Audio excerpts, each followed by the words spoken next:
I didn't come here to fall in love. I came here to forget. But she smiled like she already knew me. And I believed every word right up until the day my pension account hit zero. I was just trying to help. And she knew that. That's the opening line of an email we got a few weeks back from a man in his early 70s. Said he used to work in shipping, tough hands, long nights, never took a vacation until after his divorce. Thailand wasn't supposed to be a second chance at love. It was just supposed to be quiet. Simple. But then came her. She had that soft voice and a way of listening that made him feel seen for the first time in years. And by the time he realized what was happening, he'd already given her everything. He didn't send this story for pity. He said he sent it because he didn't want to be angry anymore. He wanted to lay it all out and be done with it. That hit me hard. Because I think a lot of guys watching this know that feeling where you're not even mad, just emptied out. If that's you, drop a comment. Doesn't have to be long. Just knowing someone else went through it can lift a weight you didn't even know you were carrying. And if these kinds of stories mean something to you, if you believe they matter, that it's worth giving these voices a place to breathe, there's a small way to show support. Below this video, there's a heart icon marked Super Thanks. A little gesture, sure, but it helps us keep sharing stories like this one, especially for the folks who never thought they'd have the courage to speak. So here's his truth. From the moment he landed to the moment he checked his bank balance and realized he'd been loving someone who already had a plan. You might relate. Or maybe you'll just listen. Either way, it's time to hear what happened. The flight from Manchester to Bangkok felt like escaping from my own life. 55 years old, pension approved early after 28 years fixing factory equipment, and a divorce that stripped away everything I thought I knew about myself. "You never really listened to me, Harvey," Sarah had said during our last fight. Maybe she was right. Maybe I'd been too busy fixing machines to notice I couldn't fix us. The budget resort in Krabi wasn't much to look at. Cracked tiles, weak air conditioning, and a reception desk manned by teenagers who spoke better English than I expected. But it was cheap, and cheap was all I could afford now. My pension would stretch further here than back in Oldham, where every corner reminded me of what I'd lost. "Room 204, sir. Second floor, no lift." The boy behind the desk handed me a key attached to a wooden elephant. "Breakfast until 10. No loud music after 9. I dragged my suitcase up the narrow stairs, feeling every one of my 55 years in my knees. The room was simple, but clean. A bed, a desk, a window overlooking the pool where European tourists floated like pale islands in the turquoise water. I unpacked slowly, hanging my few shirts in the tiny wardrobe, arranging my toiletries on the bathroom shelf. This was it. This was my new life. The next morning I woke to find a small white flower on my pillow. A frangipani, sweet and perfect, like something from a postcard. I'd locked my door. I was sure of it. But there it was, delicate petals already browning at the edges in the humid air. "Excuse me?" I said to the girl cleaning the hallway. She was small, maybe mid-20s, with dark hair pulled back in a simple ponytail. Her uniform was too big for her frame, making her look even younger. "Did you leave this in my room?" She looked up from her cart of towels and smiled. Not the practiced smile of customer service, but something softer, more genuine. "You like?" "It's beautiful. But how did you—" "Master key," she said, her English careful but clear. "I clean room. See you look lonely. Flower make happy. Lonely." The word hit me like a punch to the chest. Was it that obvious? Could everyone see it written across my face like a permanent bruise? "Thank you," I managed. "That's very kind. My name Charya." She pointed to herself, then to me. "You name?" "Harvey." "Harvey Williams." "Harvey." She repeated it slowly, like she was tasting each syllable. "Nice name. English name." "Yes, I'm from England." "Manchester, actually." "Well, Oldham, but nobody knows where that is." She laughed, a sound like water over stones. "I know Manchester. Football. Manchester United. You follow football? Little bit. My brother, he loved football. Always watch on phone. Her smile faded slightly. He smart boy. Want to study, but... She shrugged, a gesture that seemed to carry the weight of the world. I wanted to ask more, but she was already moving down the hallway with her cart, humming softly to herself. I stood there holding the flower, feeling something I hadn't felt in months. Not attraction, exactly. More like curiosity. Like maybe there was still something in this world worth noticing. That evening I sat by the pool with a beer and watched the sunset paint the sky in shades of orange and pink. The tourists were inside, getting ready for dinner, or whatever it was tourists did. I preferred the quiet hours, when the world felt manageable again. You like sunset? Charya appeared beside my chair, no longer in her uniform. She wore jeans and a simple white t-shirt, her hair loose around her shoulders. It's beautiful here, I said. Very peaceful. Yes. Krabi have best sunset in Thailand. That what tourist books say. She sat in the chair next to mine, uninvited but not unwelcome. You here holiday? Something like that. I'm retired now. Thought I'd see a bit of the world. Retire young. You lucky man. Lucky. If only she knew. If only anyone knew what it felt like to wake up one morning and realize everything you'd built was gone. Your marriage, your job, your sense of purpose, all of it dissolved like sugar in rain. What about you? I asked. Do you live near here? I live in staff room. Small room, but okay. My family live far away. North Thailand. I send money every month. She was quiet for a moment, watching the sun disappear behind the limestone cliffs. Hard to be far from family, but need job. Need money. There it was again, that weight in her voice, the same exhaustion I'd heard in my own voice for months. I understand, I said. I have a son. Haven't spoken to him in 6 months. He's angry about the divorce. Thinks I should have tried harder. Maybe he right, maybe he wrong. Family complicated. She turned to look at me, and I saw something in her eyes I recognized. Pain. Loss. The look of someone who'd been carrying too much for too long. Yes, I said. Very complicated. We sat in comfortable silence as the first stars appeared overhead. I finished my beer and stood to leave, but she touched my arm gently. Harvey, you good man. I can tell. Some people, they have good heart. You have good heart. I wanted to tell her she was wrong, that I'd failed at everything that mattered, that I'd let my wife slip away because I was too proud to fight for her, that I'd let my son grow up thinking work was more important than family. But instead, I just said, thank you, Charya. That means a lot. She smiled again, that same genuine smile from earlier. Tomorrow maybe we talk more. I finish work at 6. No good place for Thai food. Real Thai food, not tourist food. I'd like that, I said, and meant it. As I walked back to my room, I realized I was already looking forward to tomorrow. For the first time in months, I had something to anticipate, something that felt like hope, even if I was afraid to call it that. The frangipani was still on my bedside table, its petals now fully brown but still fragrant. I didn't throw it away. Instead, I pressed it between the pages of the thriller novel I'd brought from home. A bookmark for a new chapter I wasn't sure I was ready to write. That night, I dreamed of Sarah for the first time in weeks. But when I woke, it wasn't her face I remembered. It was Charya's smile, and the way she'd said my name like it was something precious.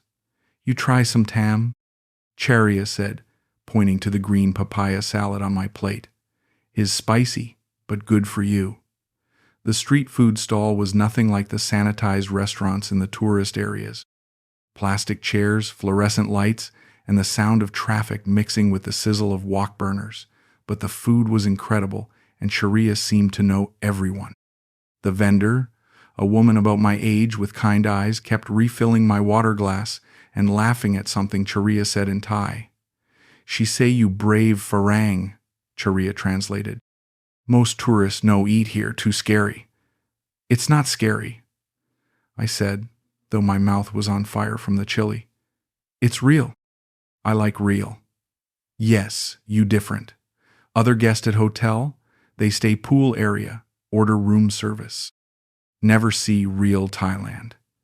She picked at her noodles, twirling them expertly with her chopsticks. Why you come here, really? I'd been dreading this question for 3 days. How do you explain to someone that you're running from your own life?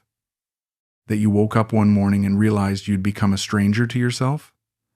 I got divorced, I said finally. After 22 years, my wife, she said I'd stopped seeing her. Stopped seeing everything, really. Just went to work, came home, watched television. Same routine for years. She leave you? We left each other, I think. But yes, she filed the papers, found someone else. Someone who listens when she talks. I took another bite of Tam, welcoming the burn, and then the factory closed. Made me redundant after 28 years. Gave me a pension payout and a handshake. So I thought, why not? Why not see the world before I'm too old to enjoy it? Churia nodded slowly.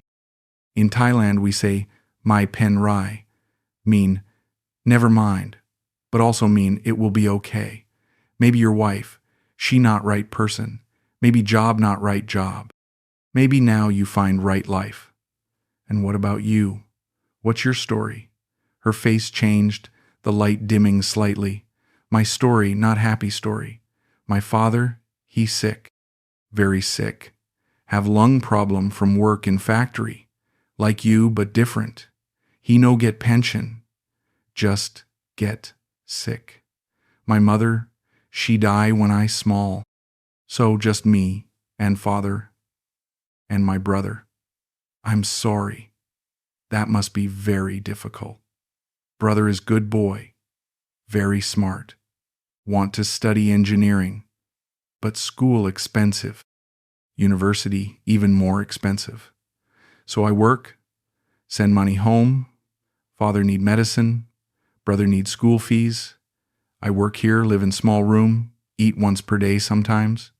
But okay, family first. The weight of her words settled over me like a blanket. Here I was, complaining about my comfortable middle-class problems, while she was supporting her entire family on a hotel maid's salary. I felt ashamed of my self-pity. That's incredible. Your sacrifice for your family. Not sacrifice, just love. You understand. You have son. Yes, but I wasn't there for him. Not really. I was always working, always focused on the next repair, the next project. I missed his school plays, his football matches. I thought providing for him was the same as loving him. Maybe now you learn different. Maybe now you be better father. Maybe. If he'll let me. We ate in silence for a while, the sounds of the street market washing over us. Motorcycles revving, vendors calling out their wares, the distant sound of music from a bar down the street. It felt alive in a way my old life never had. Harvey, Churia said finally, can I ask you something? Of course. Why you alone? I mean, you kind man, you still young, still handsome. Why no fine new woman? I laughed, but it came out bitter. Handsome? I'm 55 years old with a beer gut and more gray than brown in my hair. I'm not exactly a catch. You wrong. You have good heart. Good heart more important than young face. She reached across the table and touched my hand briefly. In Thailand, we say jayen. Cool heart means stay calm, no worry too much. But you have warm heart. Warm heart better. Her touch sent something through me I hadn't felt in years. Not just attraction, but recognition. Like she saw something in me that I'd forgotten existed. You're very kind to say that. Not kind. True. I work hotel 2 years, see many men. Many sad men, angry men, lonely men. You different. You hurt, but you still have hope. Still have love inside. I'm not sure about that. I can tell. Woman always can tell. We walked back to the hotel slowly, taking the long way along the beach. The moon was nearly full, casting silver light across the waves. Charia had kicked off her sandals and was walking at the water's edge, letting the foam wash over her feet. In England, is there ocean? She asked. Not where I lived. But I grew up near the coast, Blackpool. Used to go there as a boy with my parents. Different from this, though. Cold water, gray sky most of the time. Sounds sad. It was a bit, but it was home. I paused, watching her silhouette against the moonlight. This is beautiful, though. Paradise, really. Paradise, she repeated, like she was testing the word. Yes, paradise for tourists. For me, is just place I work. But tonight, with you, maybe little bit paradise. We stopped walking. She turned to face me and I saw something in her expression that made my heart race. Not just kindness now, but something deeper. Something that scared me because I wanted it so badly. Charia, You good man, Harvey. You deserve happy. You deserve love. She stepped closer, close enough that I could smell her shampoo, something floral and sweet. I think maybe we both deserve. I don't want to take advantage. You're young. You're beautiful. I'm just a broken down old man trying to figure out what comes next. You not old. You not broken. You just scared. I scared too. But maybe scared okay. Maybe scared mean we alive. She stood on her tiptoes and kissed me. Just a soft press of lips, brief and gentle. But it felt like the first real thing that had happened to me in months. When we broke apart, I was trembling. I don't know what I'm doing, I whispered. Nobody know what they doing. We just try. We just hope. We held hands walking back to the hotel, not saying much. At the entrance, she squeezed my fingers. Tomorrow, my day off. You want to see waterfall? Real Thai place, not tourist place. I'd love that. Good. We go early, before hot. I show you my Thailand. As I watched her disappear into the staff quarters, I felt something I hadn't experienced in years. Purpose. Not just the mechanical satisfaction of fixing something broken, but the warm knowledge that someone needed me. Someone saw value in who I was, not just what I could provide. I fell asleep that night thinking about her laugh, her touch, the way she'd said my name like it was something special. For the first time since Sarah left, I felt like maybe I was enough. Maybe I could be enough for someone. The flower on my pillow the next morning was red this time, a hibiscus, bright and bold against the white sheets. I pressed it in my book next to the frangipani, marking another page in whatever story I was writing. The waterfall was everything she'd promised. Hidden in the jungle, accessible only by a narrow path that wound through bamboo groves and past massive trees I couldn't name. The sound of rushing water grew louder as we climbed, and when we finally emerged into the clearing, I gasped, "My God, it's beautiful." "Waterfalls?" Charia said, kicking off her shoes. "My friend, tell me about this place. She bring boyfriend here sometime." She looked at me shyly. I never bring anyone before. The water cascaded down limestone cliffs into a pool so clear I could see the bottom. Fish darted between the rocks and butterflies danced in the spray. It was like something from a dream. "Come," she said, wading into the water. "Is cold but good." I followed her in, gasping as the cool water hit my skin. She was right. It was cold, but it felt incredible after the humid heat of the jungle. She swam to the waterfall itself, letting the current push her back toward me. "In Thailand, we believe water wash away bad luck," she said, treading water beside me. "Maybe wash away sad feelings, too." I could use that. Yes, me too. We floated together in the pool, the sound of falling water drowning out everything else. I felt weightless, like I was suspended between my old life and whatever came next. Charia drifted closer, her hair dark against the water. "Harvey, can I tell you something?" "Of course." "I never feel like this before. Safe. Like I can say anything and you, no judge me. You can. I'm not judging anyone. I'm barely keeping my own life together. She laughed, but it was tinged with sadness. Maybe that's why we understand each other. Both of us trying to figure out. We swam for another hour talking about everything and nothing. She told me about growing up in the north, about her father's dreams for her brother, about the weight of being the only one who could keep the family afloat. I told her about the loneliness of the factory, the slow death of my marriage, the way I'd felt invisible in my own life. You not invisible to me? She said as we sat on the rocks drying off. You most real person I meet. You're pretty real yourself. She was quiet for a moment, staring at the water. Then she turned to me with tears in her eyes. Harvey, I need to tell you something about my father. My stomach tightened. What is it? He getting worse, much worse. Doctors say he need go to hospital in Chiang Mai. Special hospital, but cost too much money. I saved for 2 years, but not enough. Not nearly enough. How much do you need? 5,000 baht, maybe more.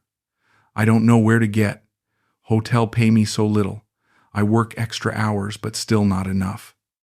5,000 baht, about 120 pounds. Less than I'd spend on a weekend in Manchester, but for her, it was insurmountable. I can give you that, I said without thinking. No, Harvey. No, I no want your money. I just need to tell someone, need someone to know. But I want to help. Let me help. You too kind, but I cannot take, is too much. It's not too much. It's nothing. Please let me do this. She was crying now, tears mixing with the water droplets on her cheeks. Why you want to help me? You barely know me. Because I care about you. Because for the first time in months, I feel useful. Let me be useful. You already useful. You listen to me. You see me. That enough?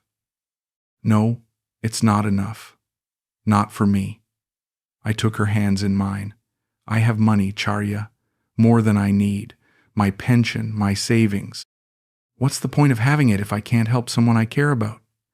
She stared at me for a long moment, searching my face. You really want to help? More than anything. Okay, but I pay back. Every month, I pay back little bit. You don't have to. Yes, I do. I know charity case. I work hard. I pay back. We went to the bank the next day. I withdrew 5,000 baht and handed it to her, watching her count it with shaking hands. This real? She whispered. It's real. She threw her arms around me, sobbing into my shoulder. Thank you, Harvey. Thank you so much. You saved my father's life. I'm just glad I can help. That evening, she called her brother to tell him about the hospital. I sat beside her as she spoke rapid Thai, hearing the excitement in her voice. When she hung up, she was glowing. He's so happy. He say you angel. He want to thank you. No need to thank me. Just take care of your father. I will. I promise. She kissed me then, deeper than before, full of gratitude and something else. Something that felt like love, or at least the beginning of it. I need to go home for a few days. To hospital. To be with father. Of course. Take all the time you need. You wait for me? I'll be here. She left the next morning, taking a bus north to her village. I watched her go with a mixture of pride and anxiety. I'd done something good, something that mattered, but I also felt her absence like a physical ache. I spent the week reading by the pool, taking long walks on the beach, and trying not to think about how quiet the hotel felt without her. The other maids nodded politely when they saw me, but none of them left flowers on my pillow. None of them smiled like they were genuinely happy to see me. She called every evening to update me on her father's condition. The doctors were optimistic. The treatment was working. He was breathing easier. You give us hope, she said during one call.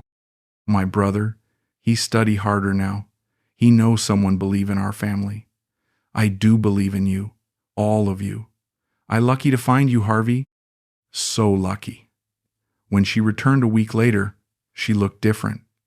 Lighter somehow, like a weight had been lifted from her shoulders. She found me at the pool and sat beside my chair. "Father is better," she said simply. "Not perfect, but better. Breathing easier. Doctors say treatment working." "That's wonderful news." "Is because of you." She took my hand and squeezed it. "I never forget what you do for my family. Never. You don't have to keep thanking me. Seeing you happy is thanks enough. No, you don't understand. In Thailand, when someone save your family, they become family. You not just friend now, you part of us. Family. The word hit me like a physical blow. I'd lost one family through my own negligence, my own failure to be present, but maybe I could earn another. Maybe I could be better this time.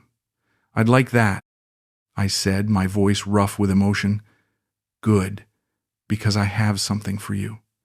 She reached into her bag and pulled out a small wooden elephant carved with intricate patterns. From my village, from my father. He say thank you for saving his life. I held the elephant carefully, feeling its weight in my palm. Such a small thing, but it felt precious, like a talisman against the loneliness that had been eating me alive. Tell him I'm honored. I will. He want to meet you sometime. When you're ready? I'd like that very much. That night, she didn't go back to the staff quarters.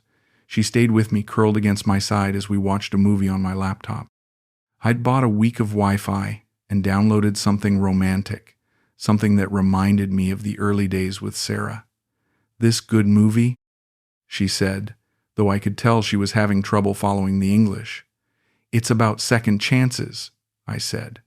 About finding love when you least expect it. Like us? Maybe like us. She fell asleep in my arms, and I lay awake listening to her breathe. Outside, the ocean whispered against the shore, and somewhere in the distance, a night bird called to its mate. I'd never felt so content, so necessary. I was part of something again, part of a family that needed me. The wooden elephant sat on my nightstand, catching the moonlight. A reminder that love could be earned, that kindness could be repaid, that maybe I wasn't as broken as I'd thought. You want to meet my brother? Charya asked one morning over breakfast. He have day off from school. Maybe we can video call. I'd been in Thailand for 6 weeks now, and the routine had settled into something comfortable. Mornings by the pool, afternoons exploring the local markets with Charya, evenings watching the sunset and planning where to eat. She'd been sending money home regularly, part of it from her wages and part from what I'd given her for her father's treatment. I'd love to meet him, I said, though the prospect made me nervous. Meeting family felt like crossing a line, moving from tourist fling to something more permanent. That afternoon we huddled around her phone as she dialed. The connection was poor, the video pixelated and stuttering, but when the boy appeared on screen, I was struck by how much he looked like her. The same dark eyes, the same shy smile. "Hello, sir," he said in careful English. "My name is Somchai. Charya, tell me about you." "Nice to meet you, Somchai. Your sister speaks about you all the time. She say you help our family. Very kind man. Your sister is special to me. I'm happy to help. I want to thank you. For my father.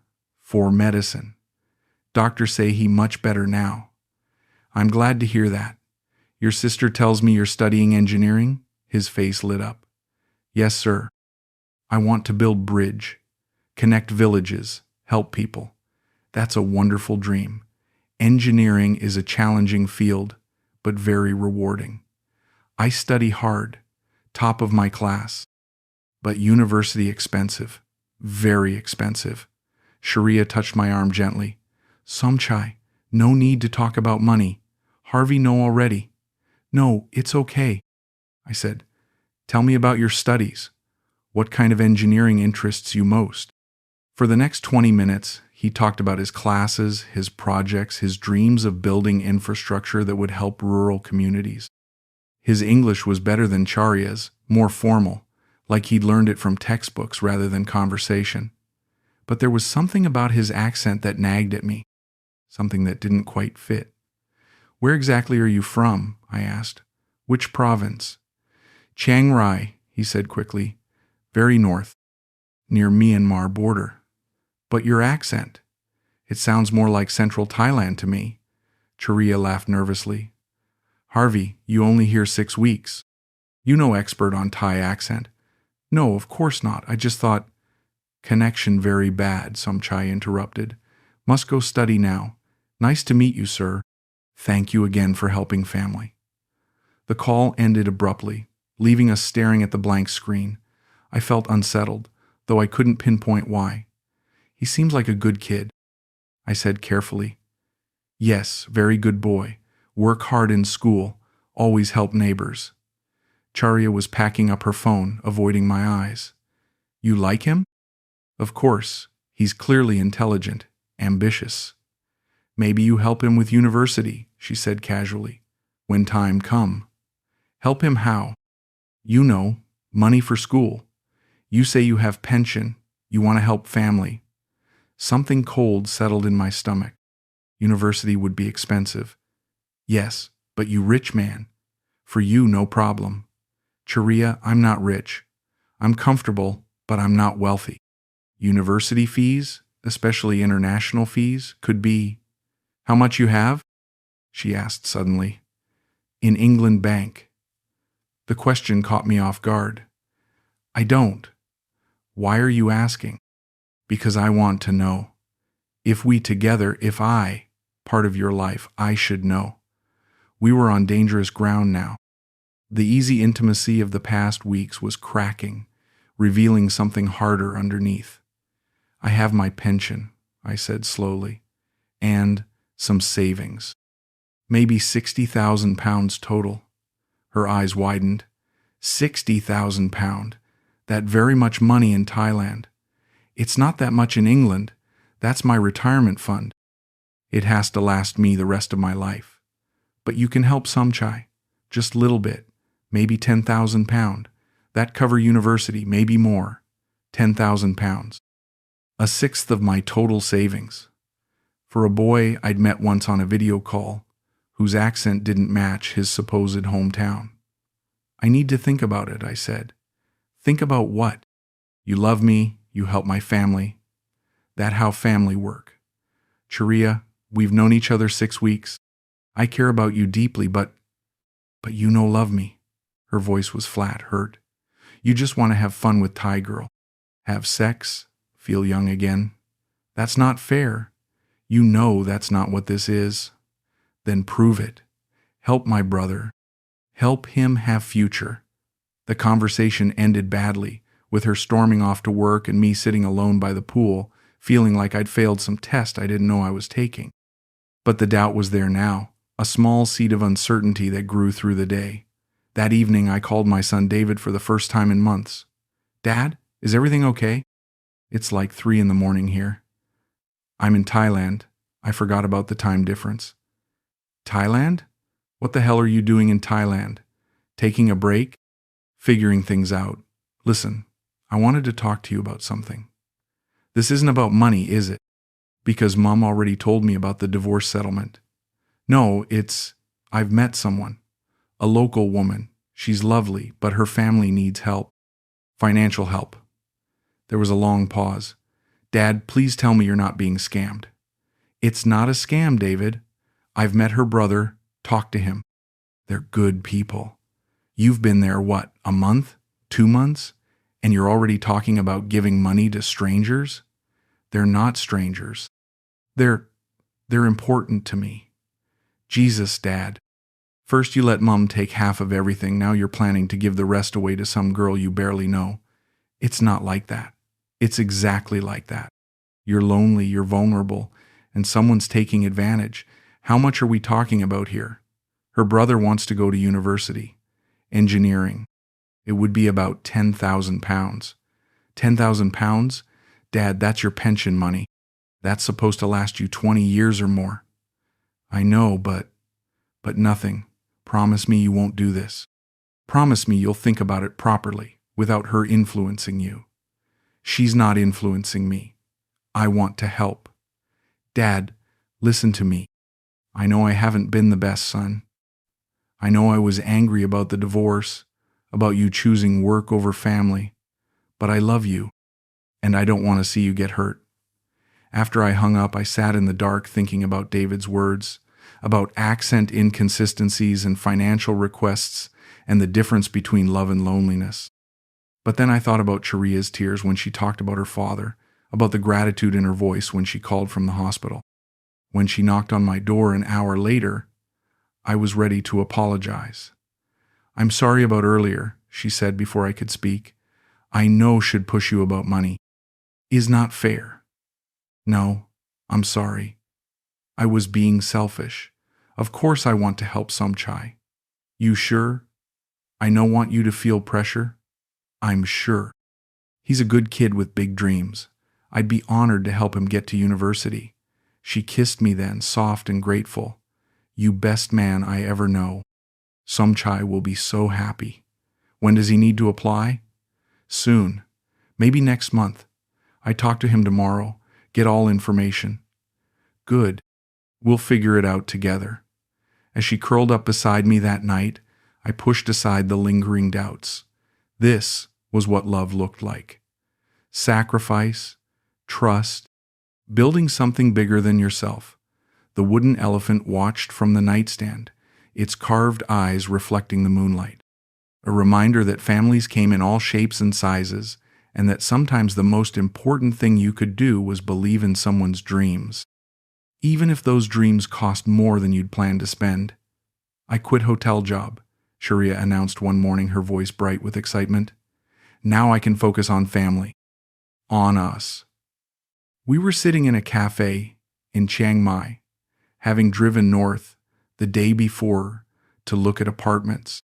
The city was different from Krabi, more urban, but with a creative energy that I found appealing. Art galleries, night markets, temples that seemed to rise from the sidewalks like ancient dreams. "Are you sure that's wise?" I asked. "What about your income?" "I have you now, and maybe I find better job here. University town, more opportunity." I'd transferred the money for Somchai's university fees the week before, £12,000, more than originally planned once we'd factored in housing, books, and living expenses. My savings account had dropped to £48,000, but seeing Charia's joy had made it feel worthwhile. "Besides," she continued, "I want to be here when Somchai start university, help him settle in. That makes sense. Family first. Yes, family first. Always." The apartment we found was small but comfortable. One bedroom, a tiny kitchen, a living area that opened onto a balcony overlooking the city. 8,000 baht a month, about £200, which seemed reasonable for a 6-month lease. "We take it," Charia said before I could fully process the decision. "When we can move in?" "Tomorrow, if you want," the landlord said. "First month plus deposit, 24,000 baht, nearly £600. I handed over the cash, watching my wallet thin considerably. "You sure about this?" I asked Charia as we walked back to the car. "Why, you ask? You don't want to live with me?" "It's not that. It's just, this feels like a big step. Living together. We already living together. At hotel, you always in my room, or I in yours. That's different. That was casual. This is setting up house." She stopped walking and turned to face me. "Harvey, what you want? You want to be with me or not?" "Of course I want to be with you." "Then no problem. We try living together. If no work, we change, but I think we be happy." For the first few weeks, I thought she was right. We developed routines that felt natural, comfortable.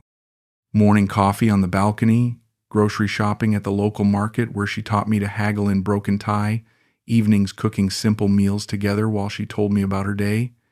"You good cook?" she said one night, watching me stir-fry vegetables. "Better than hotel food. My ex-wife never let me in the kitchen, said I made too much mess.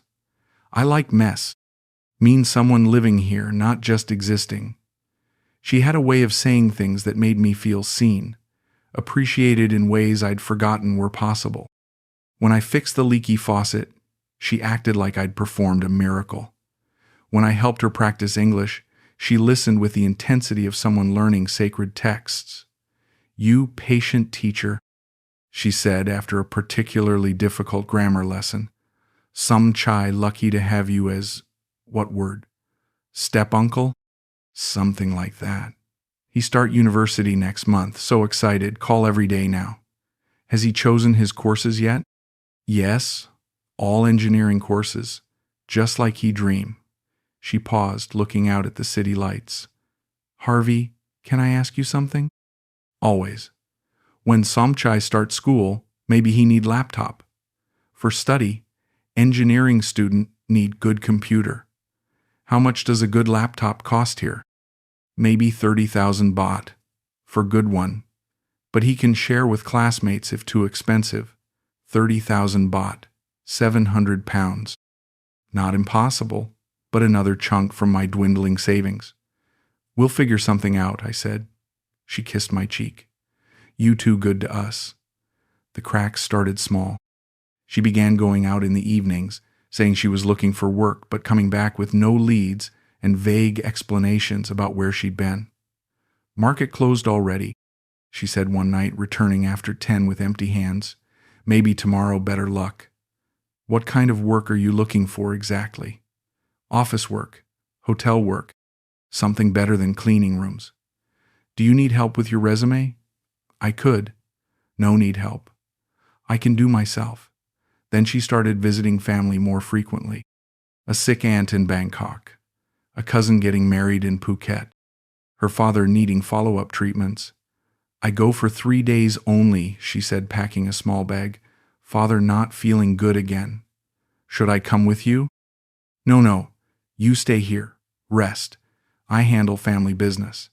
But 3 days became 5, then a week. When she did call, the conversations were brief, distracted. "Everything okay?" I asked during one choppy phone call. "Yes, fine. Father just need more tests. I tell you when I come back." "When will that be?" "Soon. Maybe week more." "Charia, it's been 10 days. I'm worried about you." "No worry. Okay, I call you tomorrow." But she didn't call tomorrow. Or the day after. My messages went unanswered, my calls straight to voicemail. I sat in our apartment, my apartment now. I supposed feeling the silence grow heavier each day. On the 3rd day of radio silence, I drove to the hospital in her home province, the one where her father had supposedly been treated. I'd kept the receipts from the money transfer, had the hospital name written in Charia's careful handwriting. "I'm looking for information about a patient," I told the English-speaking clerk. "His daughter is Charya Srisai." The clerk typed into her computer, frowned, typed again. "I'm sorry, sir. We have no record of that family name. Are you sure about the spelling?" "Quite sure. He was treated here about 2 months ago. Lung problems." "I can check our lung specialist records going back 6 months." More typing, more frowning. "No, sir. No Srisai family. Perhaps different hospital?" I tried 3 more hospitals in the region. Same result. No record of Charia's father. No record of the family name she'd given me. Driving back to Chiang Mai, I felt something cold and heavy settling in my chest. Not quite panic yet, but the precursor to it. The growing understanding that the life I'd been building might be constructed on lies. The apartment felt different when I returned. Larger, emptier. I checked her closet and found it half empty, clothes missing that I hadn't noticed her pack. The bathroom had been cleaned out of her toiletries, though she'd left just enough behind to maintain the illusion of temporary absence. I sat on our bed holding the wooden elephant her father had supposedly carved for me. In the lamplight, I could see the machine marks where it had been mass-produced, the slight imperfections that spoke of factory manufacturing rather than artisan craftsmanship. My phone buzzed. A text message from Charya. "Harvey, sorry for no call. Family emergency very bad. Need more time." Miss you. I stared at the words for a long time before typing back. Which hospital is your father in? I want to send flowers. The response came hours later. Thai hospital. You know can pronounce name. I tell you when I come back. What's your father's full name? For the flowers. No response.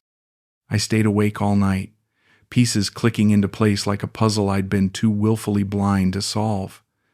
The accent inconsistency in Somchai's video call, the vague explanations about family emergencies, the convenient timing of each financial request. But what haunted me most wasn't the possibility that I'd been deceived. It was the realization that part of me had known all along.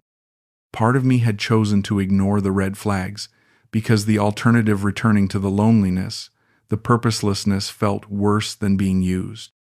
I'd wanted so desperately to be needed, to be useful, that I'd overlooked every warning sign my rational mind had tried to send. The next morning, I logged into my bank account. £41,000 remaining, nearly £20,000 transferred to various Thai accounts over the past 3 months.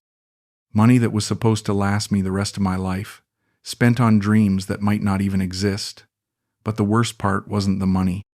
The worst part was sitting in that empty apartment, listening to the echo of my own footsteps, realizing that I was exactly where I'd started. Alone, purposeless, and now significantly poorer for the privilege. I poured myself a whiskey at 10 in the morning and called David. Dad, everything all right? I think I've made a terrible mistake. The silence stretched into its third week. 21 days of unanswered calls, unread messages, and the growing certainty that Charya wasn't coming back. I'd been living in denial, checking my phone every few minutes, jumping at every sound in the hallway outside our apartment. My apartment. Just mine now. Harvey, you need accept reality, said James, an Australian expat I'd met at a coffee shop. He was about my age, weathered and wise in the way of men who'd learned hard lessons abroad. She's done a runner, mate. Happens to half the Western blokes who come through here. You don't understand. We had something real. She wasn't like that. They never are, until they are.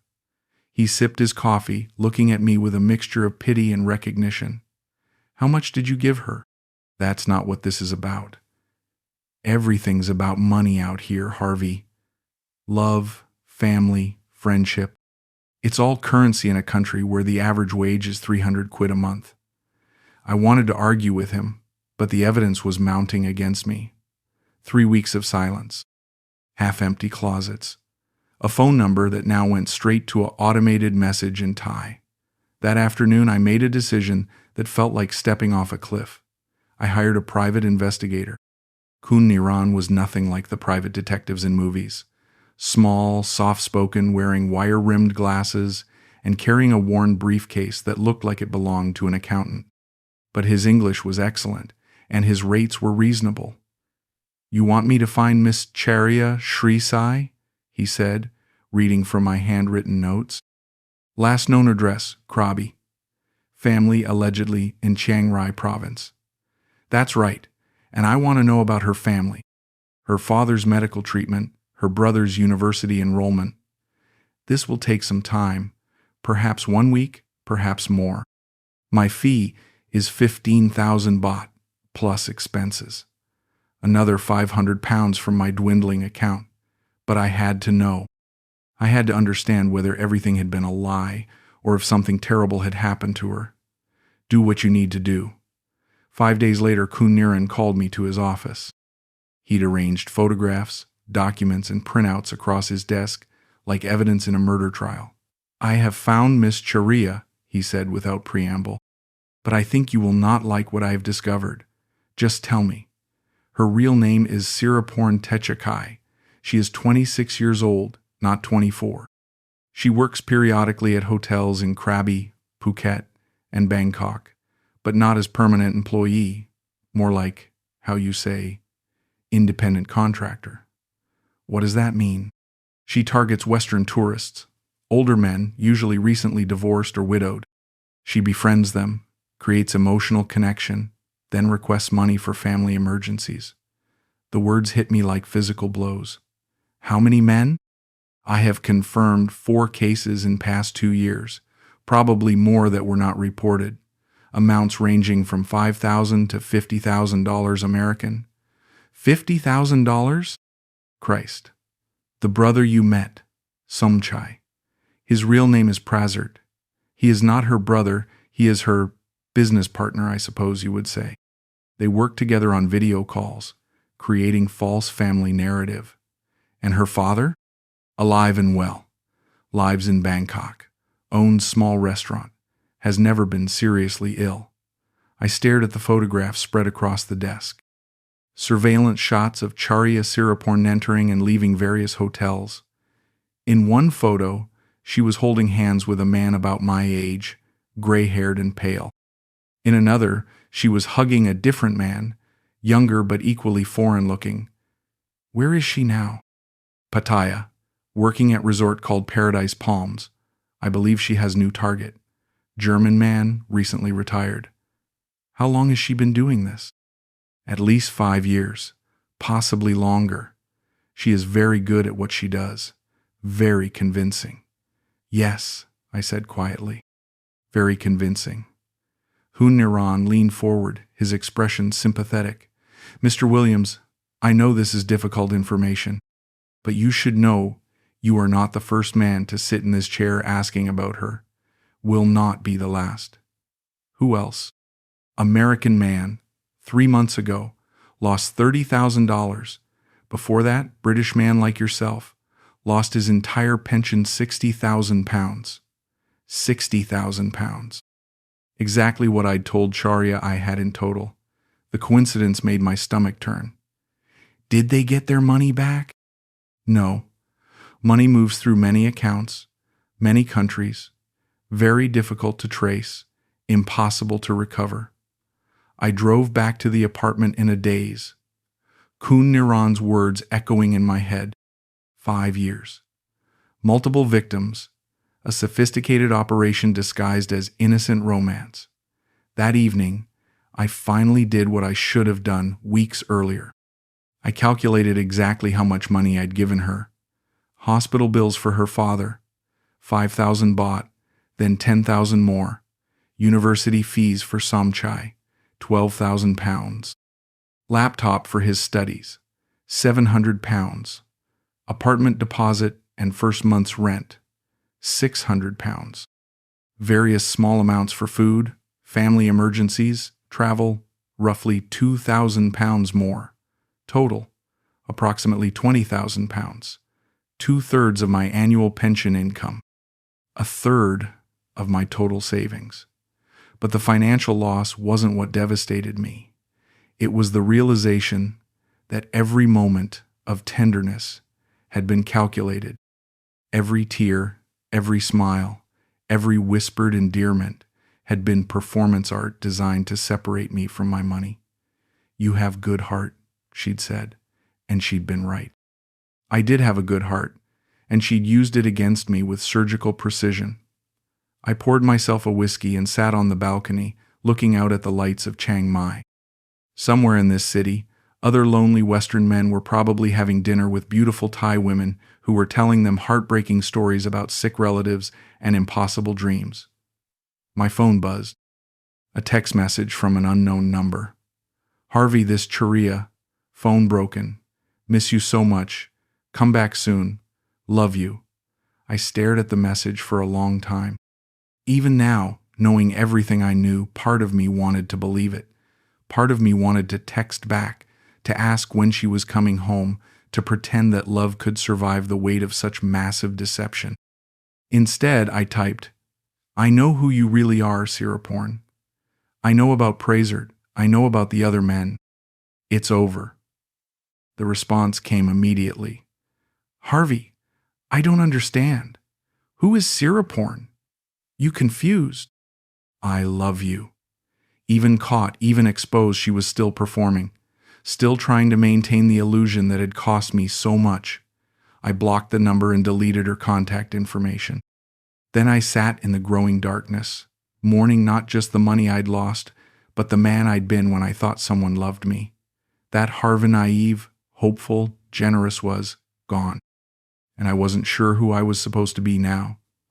The wooden elephant sat on the coffee table, mass-produced and meaningless. I picked it up, walked to the balcony, and threw it into the night. It disappeared into the darkness below, leaving no trace of its passage, just like she had. I'd been avoiding other Westerners since learning the truth about Sharia.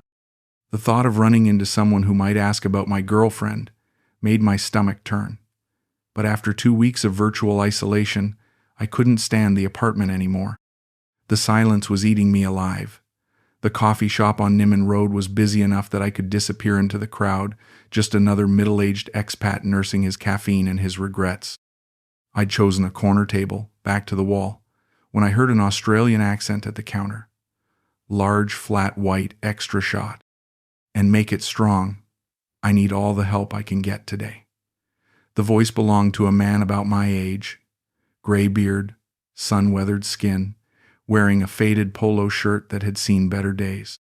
He looked tired in a way I recognized the bone-deep exhaustion of someone carrying too much weight.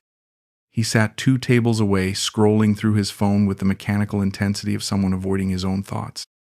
I tried to ignore him, but something about his posture, his careful isolation, felt familiar. "Excuse me," he said suddenly, looking up from his phone. "You're English, aren't you?" "Yes. Sorry, am I being too obvious?" "Not at all. Just haven't heard a proper accent in weeks." "Mind if I join you?" Gets lonely drinking coffee alone. His name was Bill Henderson, from Brisbane originally, been in Thailand for 8 months. Retired from mining engineering, divorced, 2 grown kids who barely spoke to him. "Sounds familiar," I said. "What brought you here?" "Same thing that brings most of us, I reckon. Cheap living, warm weather, and a chance to reinvent yourself." He paused, studying my face. "Though you look like maybe it's not working out so well. Is it that obvious?" "Brother, I've been where you are. That look in your eyes like someone's just explained that everything you believed was bollocks. Let me guess. Local girl?" I nodded, not trusting my voice. "Yeah, they're good at what they do. Very good." He sipped his coffee, choosing his words carefully. "Want to tell me about it?" So I did. The whole story spilled out of me like water through a broken dam. Meeting Charya at the hotel, the flowers on my pillow, her sick father, her brother's university dreams, the money transfers, the apartment, the gradual disappearance, and finally the private investigator's devastating report. Bill listened without interruption, nodding occasionally with the grim recognition of shared experience. "How much?" he asked when I finished. £20,000. Christ, that's substantial. "What about you?" 35,000 Australian. About 18,000 of your pounds. He laughed bitterly. Her name was Niran. 23 years old, worked at a bar in Patong. Studying to be a nurse, she said. Had a sick mother and a younger sister who needed school fees. Let me guess. The mother wasn't really sick. The mother was fine, the sister was actually her girlfriend. And Niran wasn't studying nursing, she was studying me. Learning exactly which buttons to push to open my wallet. How did you find out? Saw her with another bloke about my age. German fellow, looked absolutely smitten. She was telling him about her sick mother and her sister's school fees. Word for word, the same story she'd told me. What did you do? Confronted her. She cried. Said it was a misunderstanding, that the German was just a friend helping her practice English. I almost believed her. He shook his head. Almost. But you didn't. No. Hired a private investigator, just like you did. Found out she'd been running the same con for 3 years. Different men, same story. I was number 7 that they could confirm. We sat in silence for a moment, 2 casualties of our own loneliness and desire to be needed. The money hurts, Bill said finally. But it's not really about the money, is it? No. It's about feeling like a complete fool, like everyone who looks at you can see sucker written across your forehead. Exactly. And it's about missing her. Even knowing what she did, you still miss her." I looked at him sharply. "How did you—" "Because I missed Niran for months. Still do, sometimes. Not the real her hell, I don't even know who that is. But I miss the woman she pretended to be. The one who made me feel useful and wanted and necessary. That's the worst part. I know it was all fake, but it felt so real. More real than anything I'd experienced in years. That's what makes them so good at it. The feelings they create in us, those are real. Our emotions were genuine, even if theirs weren't." Bill reached into his wallet and pulled out a photograph, sliding it across the table. A pretty Thai woman, with kind eyes and a warm smile, her arm around Bill's waist on what looked like a beach. "Niran?" I asked. "Yeah. Took this about 2 weeks before I found out the truth.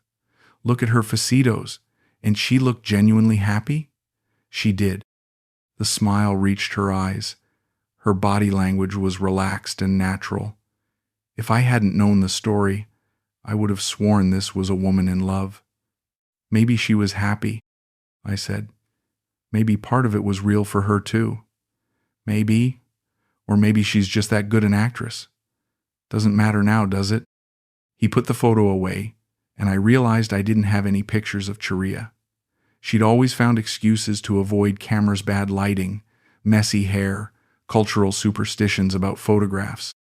Another red flag I'd ignored. "Do you regret coming here?" I asked. Yes and no. I regret trusting the wrong person, losing money I couldn't afford to lose. But I don't regret leaving Australia. My life there was dead in the water-bitter divorce, kids who blamed me for everything, job that was slowly killing me. At least here I tried to build something new, even if it fell apart. What are you doing now? Teaching English at a language school. Pays enough to live on, gives me something to do. And I volunteer at an elephant sanctuary on weekends. Sounds ridiculous, but there's something honest about the work. The elephants don't lie to you. They're exactly what they appear to be. That sounds peaceful. It is. Not exciting, not romantic, but peaceful. Sometimes that's enough. A group of young Western men entered the coffee shop, loud and drunk despite it being barely afternoon.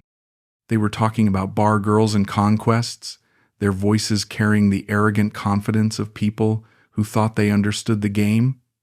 "Fresh meat," Bill said quietly. "Give them 6 months." Were we that obvious? Probably worse. At least they're young enough to recover from their mistakes. Do you think we'll ever recover from ours? I think we'll learn to live with them.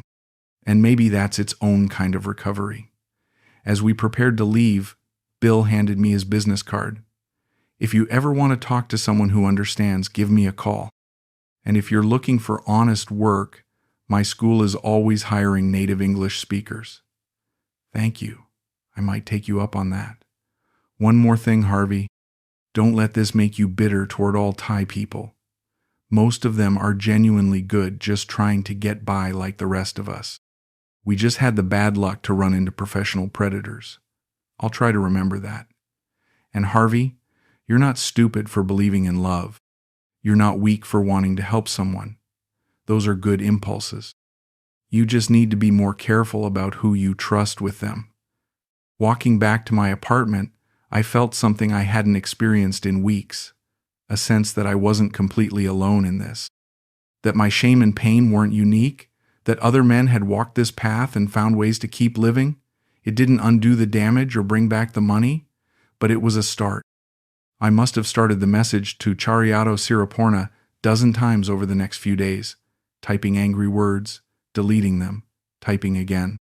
Part of me wanted to rage at her, to list everything she'd stolen from me beyond just money. Part of me wanted to beg for an explanation, some acknowledgement that what we'd shared had meant something, even if it was all performance. But mostly, I just wanted to understand. "I know who you really are now," I wrote on Thursday evening, sitting on my balcony with a beer and the weight of the truth. "I know about Praisert, about the other men, about your father who was never sick. I know about the restaurant in Bangkok and the 5 years of this same con. What I don't understand is why you were so good at making me believe it was real. I deleted it and started again. Siraporn, because I suppose that's your real name, isn't it? I'm not writing this to get my money back. I know it's gone, probably spent on things that have nothing to do with sick relatives or university fees. I'm writing because I need you to know what you've taken from me. Delete. Start again. You made me feel like I mattered. For 3 months, I woke up every morning thinking I was building something beautiful with someone who needed me. Do you understand what that meant to a man who'd lost everything? Do you understand what it's like to have that ripped away? Delete. I don't hate you. I should, but I don't. What I feel is worse than hate, it's emptiness. You've taken something from me that I can't replace. The ability to trust my own judgment about people. How do I ever believe in love again when I was so completely wrong about what I thought we had? Delete. The truth was, I couldn't find words that captured the complexity of what I felt. Rage and sadness, betrayal, and shamefully, a lingering affection for the woman she'd pretended to be. How do you mourn someone who never existed while simultaneously hating someone who definitely did? My phone rang, interrupting my latest attempt. David's name on the screen. Dad, how are you holding up? I'd told him about Tria a week earlier, a painful conversation that had left us both raw. To his credit, he hadn't said, "I told you so," though he'd had every right to.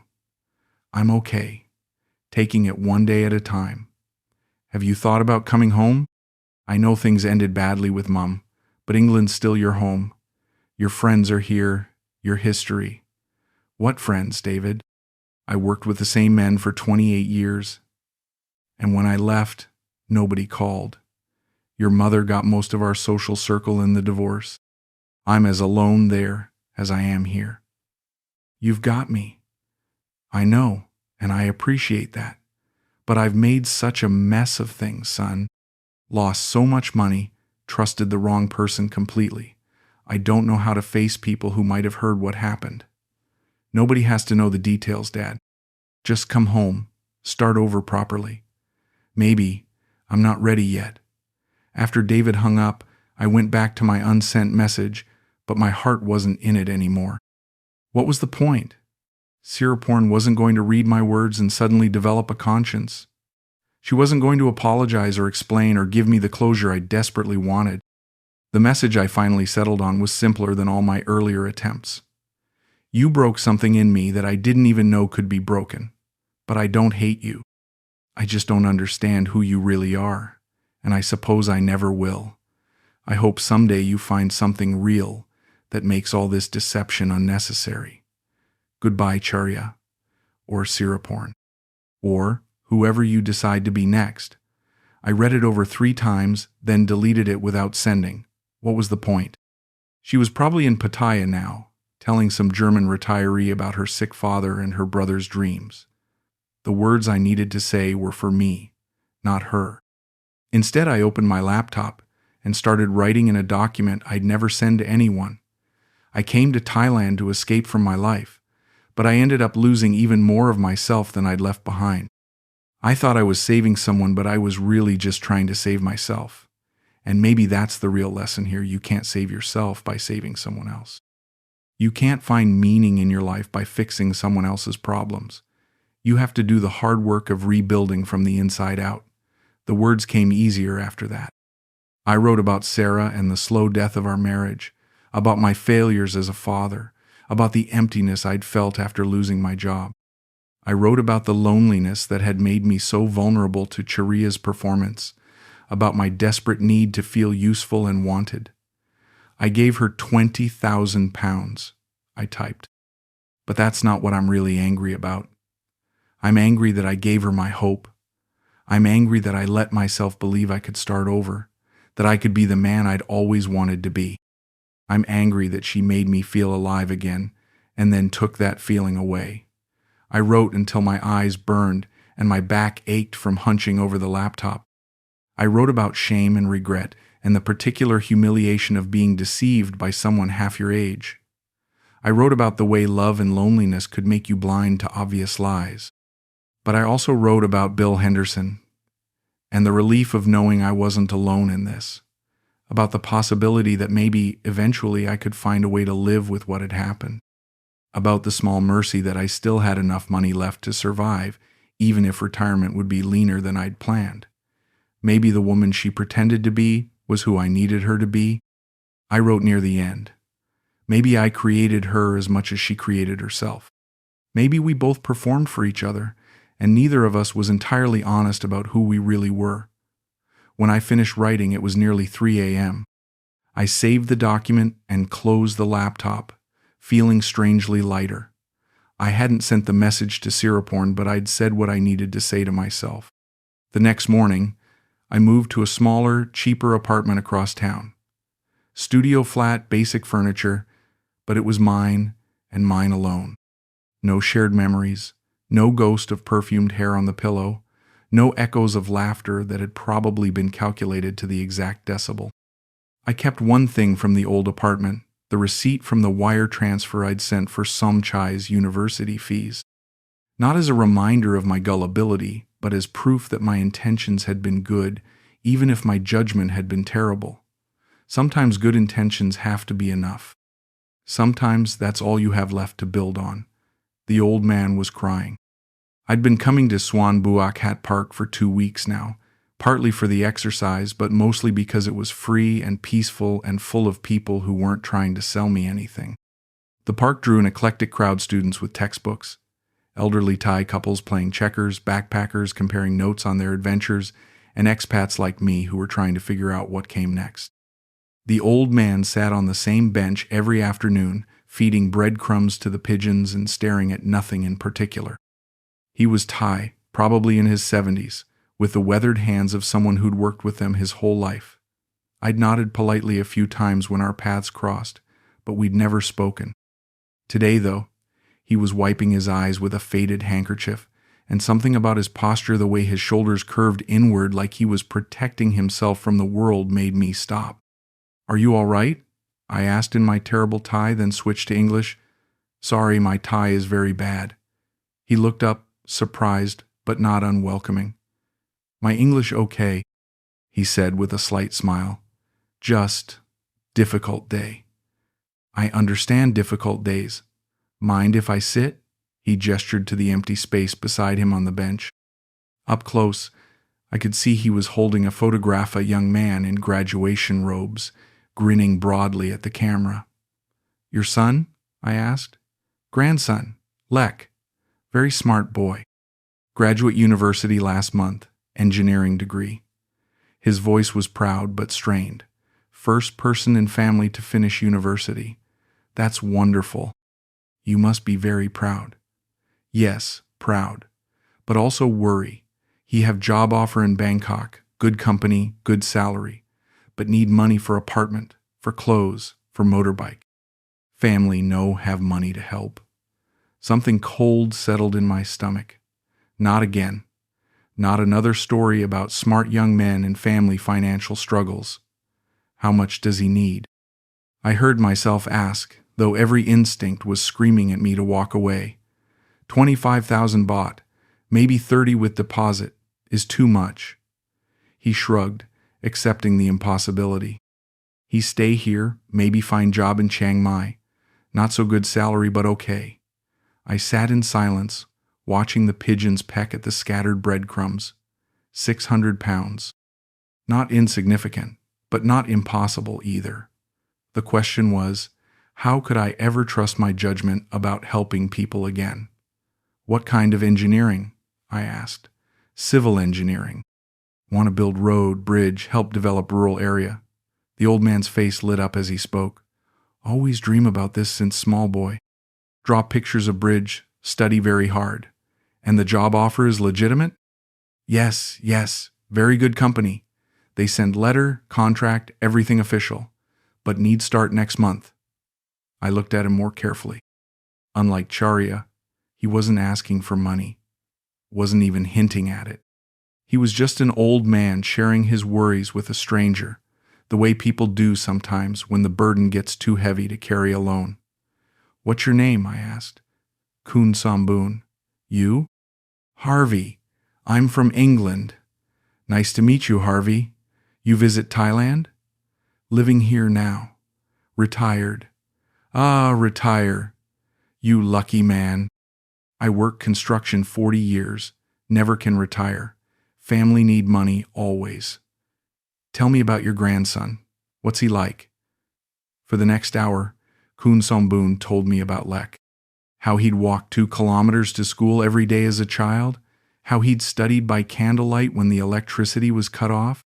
How he'd earned a scholarship to university through sheer determination and refused to give up even when money got tight. He good boy, Samboon said, showing me more photos on his phone. Never complain, always help family. Send money home even when he's student, work part-time job in restaurant. The photos showed a serious young man with kind eyes, always surrounded by family at various celebrations. In one, he was helping an elderly woman up a flight of stairs. In another, he was teaching a group of small children, pointing at a simple drawing of a bridge. Why are you telling me this? I asked finally. Samboon looked confused. You ask about Lek. I like talk about grandson. But you're not asking me for money. Money? He seemed genuinely puzzled. Why you give money to stranger? Never mind. It's complicated. We sat quietly for a while, watching the late afternoon light filter through the trees. Children played on the swings while their mothers chatted nearby. A group of teenagers practiced guitar on the grass. Life continuing its normal rhythms, indifferent to my paranoia and past mistakes. Kun Harvey, Samboon said eventually. Can I ask you something? Of course. You seem sad, man. Like carry heavy thing inside. What make you sad? The question caught me off guard. When was the last time someone had asked about my well-being without ulterior motive? I made some bad decisions, trusted the wrong person, lost money, and other things. Heartbroken. Something like that. In my country we have saying, Lek lesson, means small lesson but important lesson. Maybe you learned something important from bad experience. A very expensive lesson. Best lesson always expensive. Free lesson. Nobody remember. I found myself laughing, actually laughing for the first time in weeks. You might be right about that. Of course I right. Old man, I know many thing. He grinned and I saw where his grandson had gotten his warm smile. You want to know secret? What secret? Bad people, they always ask for money first. Good people, they share story first. Worry about money later. You can tell difference if you listen with brain, not just heart.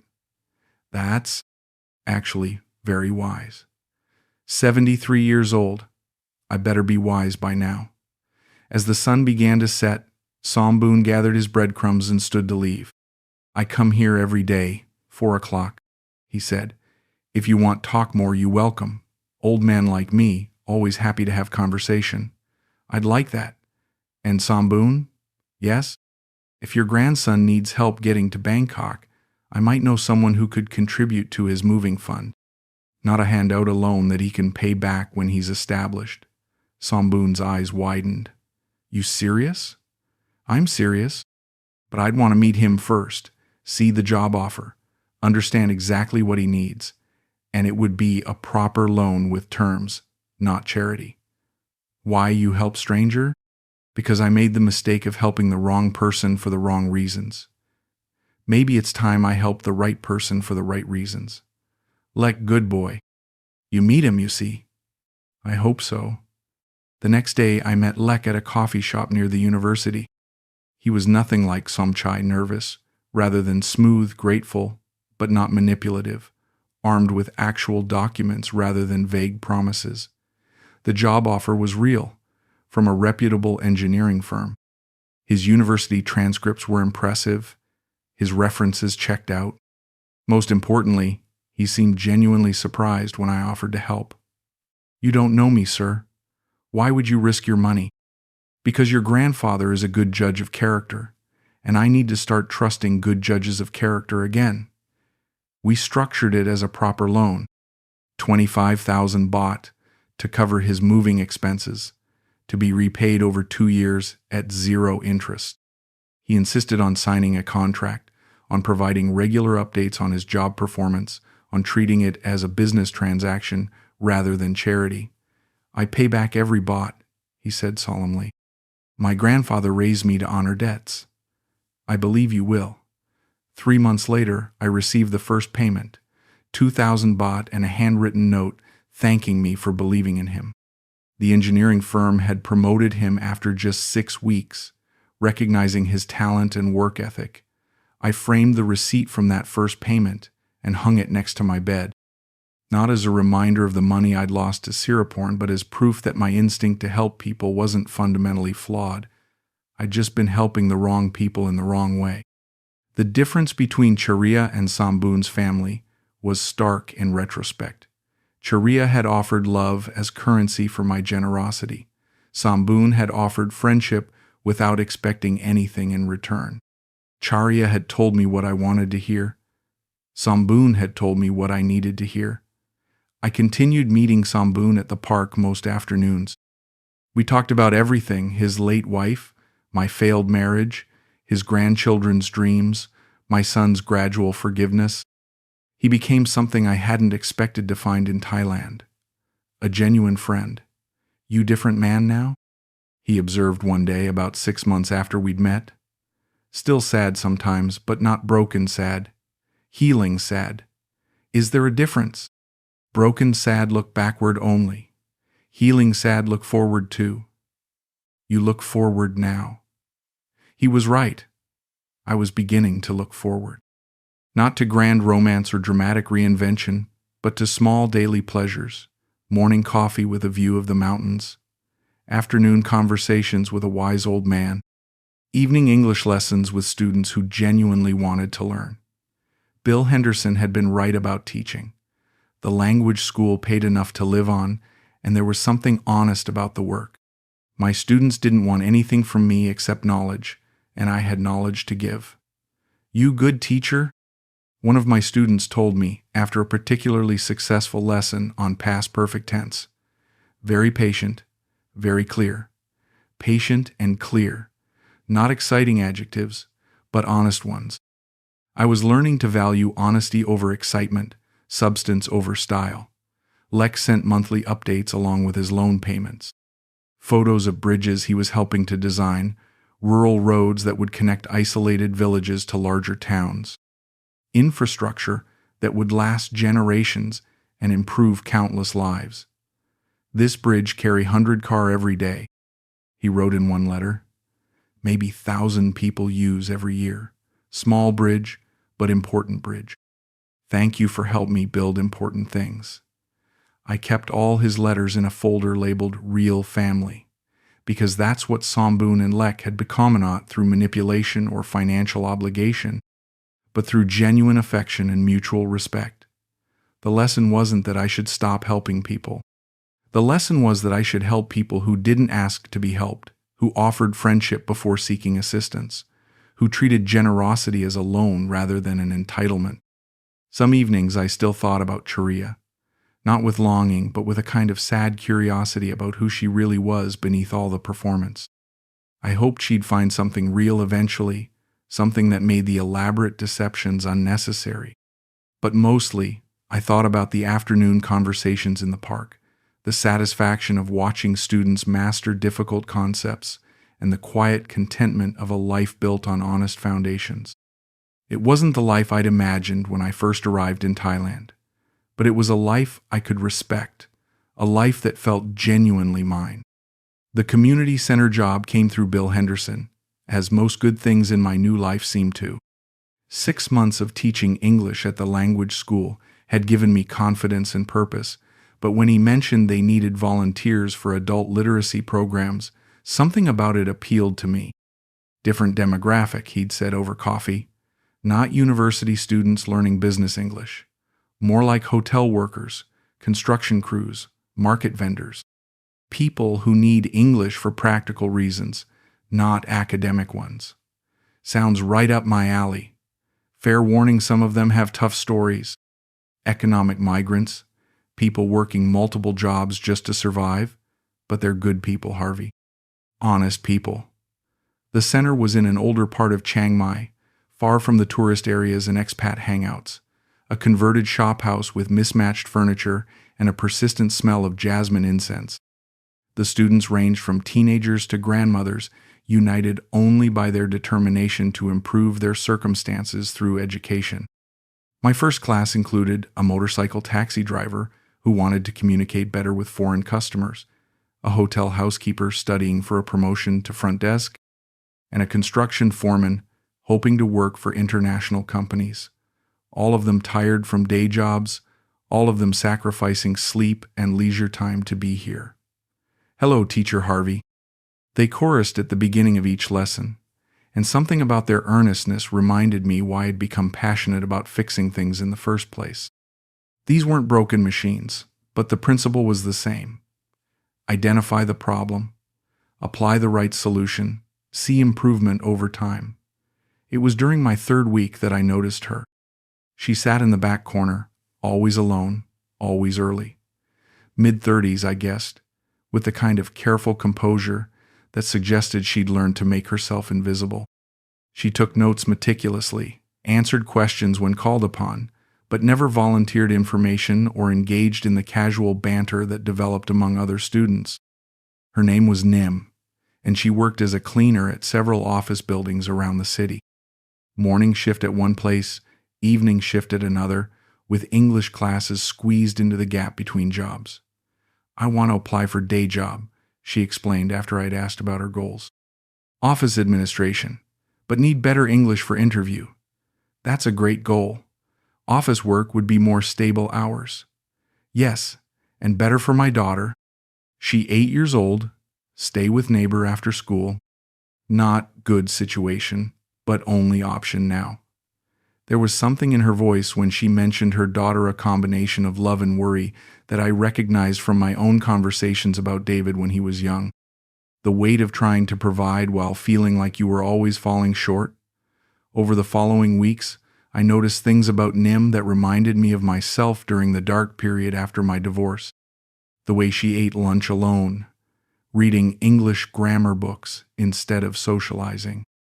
The careful attention she paid to her appearance despite obviously limited resources, clean but worn clothes, shoes that had been resoled multiple times, a handbag that was probably older than her daughter. Most tellingly, she had the same quality I'd had during those months of isolation, the look of someone carrying too much weight alone. After class one evening, I found her crying quietly in the hallway. She tried to compose herself when she saw me, but her eyes were red and her hands were shaking. "Nim, is everything okay?" "Sorry, teacher. Very tired today. Long day working." "It's more than tired, isn't it?" She looked at me for a long moment, weighing whether to trust me with whatever was breaking her heart. "My daughter's sick," she said finally. "Fever for 3 days. Need to take to doctor but cannot miss more work. Already missed 2 days this month when she's sick before." "What about her father? Can't he help?" "No father. Just me." The familiar story, but without the manipulation I'd grown to expect. No request for money, no elaborate explanation designed to trigger my sympathy. Just a tired mother stating facts. "Have you taken her to a clinic?" "Free clinic have long wait, maybe 6 hours. Cannot wait so long, need to work. Private clinic very expensive." "How expensive?" "Maybe 2,000 baht for consultation and medicine. Too much for me right now." 2,000 baht, about 50 pounds. Less than I'd spent on dinner the night before. "I could lend you the money," I offered. "For the clinic." She stiffened, and I saw something I'd never seen in Charia's eyes, genuine discomfort with the offer. "Cannot accept. I know have way to pay back quickly." "It doesn't have to be quickly. Pay it back when you can." "You kind man, but I cannot take money from teacher. Not proper." Her refusal surprised me. In my experience with Charia, offers of help had been accepted eagerly, often before they were fully extended. "Nim, Your daughter is sick. That's more important than propriety. Maybe I find other way. What other way? You just said you can't afford it. She was quiet for a moment, clearly torn between pride and necessity. If you really want to help, she said slowly, maybe you just drive me to clinic. I pay my own bill but save money on taxi. Even accepting transportation felt difficult for her. This wasn't someone angling for financial support. This was someone genuinely uncomfortable with charity. Of course. When do you want to go? Tomorrow morning, before my work start? I picked them up at 6 a.m. from a narrow apartment building that looked like it had been converted from a warehouse. Nim appeared with a small girl who was clearly unwell, pale, listless, clinging to her mother with the desperate grip of a child who doesn't feel safe. This is Ploy, Nim said, settling her daughter in the back seat. Ploy, this is Teacher Harvey. He helped us go to doctor. Ploy managed a weak hello teacher before curling up against her mother. The clinic was busy even at that early hour, but we only waited about 30 minutes. I sat in the reception area, while Nim took Ploy in to see the doctor, watching other families navigate the same delicate balance between health and finances. When they emerged, Ploy was carrying a small bag of medicine and looking slightly more alert. Doctor say is just virus, Nim reported. Give medicine for fever.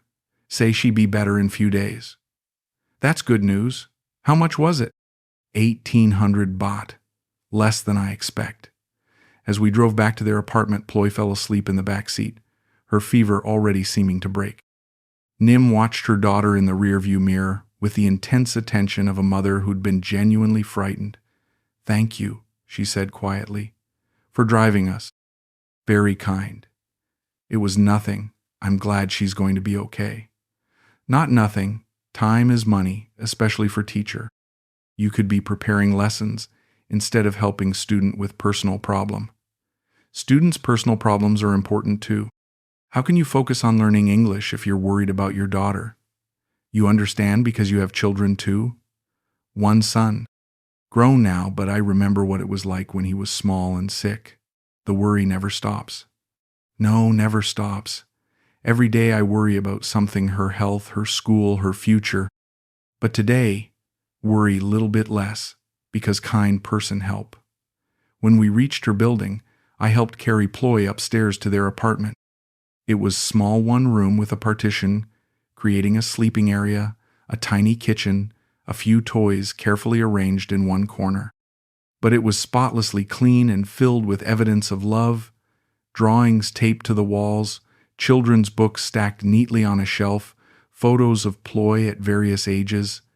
Nice place, I said, and meant it. There was something honest about the space, something that spoke of making the best of limited resources through care rather than pretense. Very small, but okay for us. Close to Ploy's school, close to my work. As Nim tucked her daughter into bed, I noticed a small white flower on the nightstand, a jasmine blossom, simple and perfect. She likes flowers, Nim explained, following my gaze. I bring her one sometimes when I find them. Make room smell nice, make her happy. Something about the gesture so simple, so genuine reminded me of the frangipani Charya had left on my pillow that first day. But this felt different. Not calculated to create an impression, just a mother bringing small beauty into her daughter's life. Over the following weeks, I watched Nim's English improve dramatically. She was motivated by clear, practical goals rather than vague dreams, and she attacked grammar exercises with the same methodical determination I'd once applied to factory repairs. I have job interview next week, she announced after class one evening. Office assistant position, better hours, better pay. That's wonderful. Do you want to practice the interview? Yes, please. Very nervous about English interview. We spent an hour role-playing common interview questions, working on her pronunciation and confidence. She was nervous but prepared, professional but personable.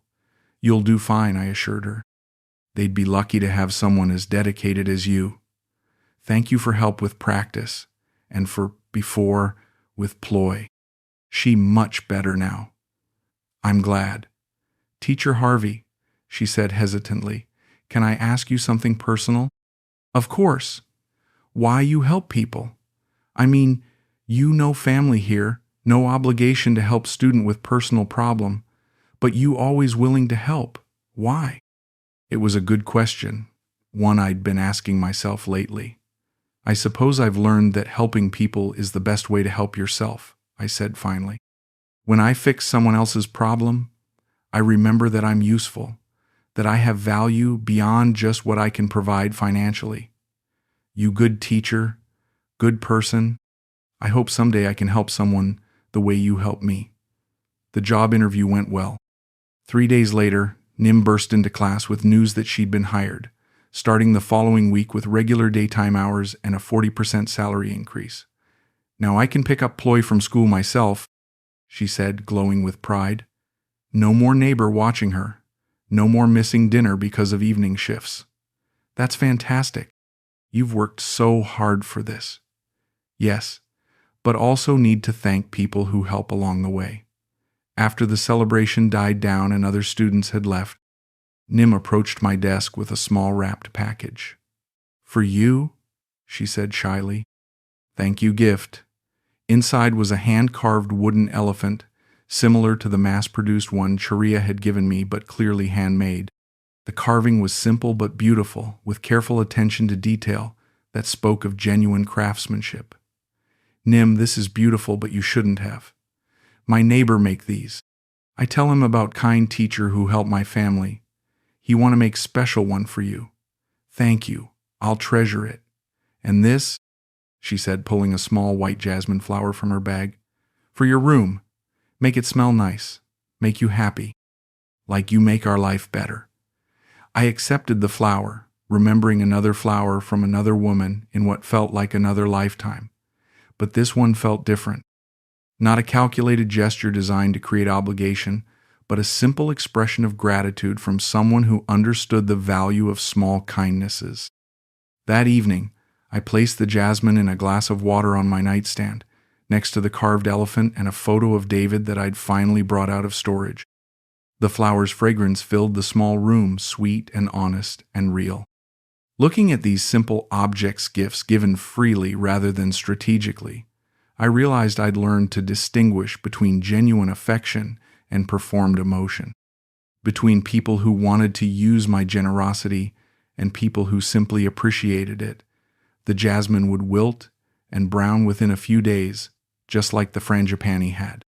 But unlike that first flower, this one represented something that would last. The understanding that kindness given to the right people, for the right reasons, creates connections that have nothing to do with money or obligation. I was still a man who wanted to help, who needed to feel useful. But I'd learned to help people who didn't ask for it, who offered friendship before seeking assistance, who understood that the best gifts are the ones that cost little but mean much. Nim continued attending classes even after starting her new job, working toward even higher qualifications. Ploy recovered completely and began learning English from her mother's textbooks. Samboon's grandson, Lek, sent regular updates on his engineering projects, along with his monthly loan payments. These relationships built on mutual respect rather than financial dependency had become my real family in Thailand. Not bound by blood or transaction, but by the simpler ties of people who'd chosen to care about each other's welfare. The woman who'd taken my money and broken my trust had taught me something valuable after all, though not what she'd intended. She'd taught me the difference between being needed and being useful, between buying affection and earning it, between helping people who asked for help and helping people who deserved it.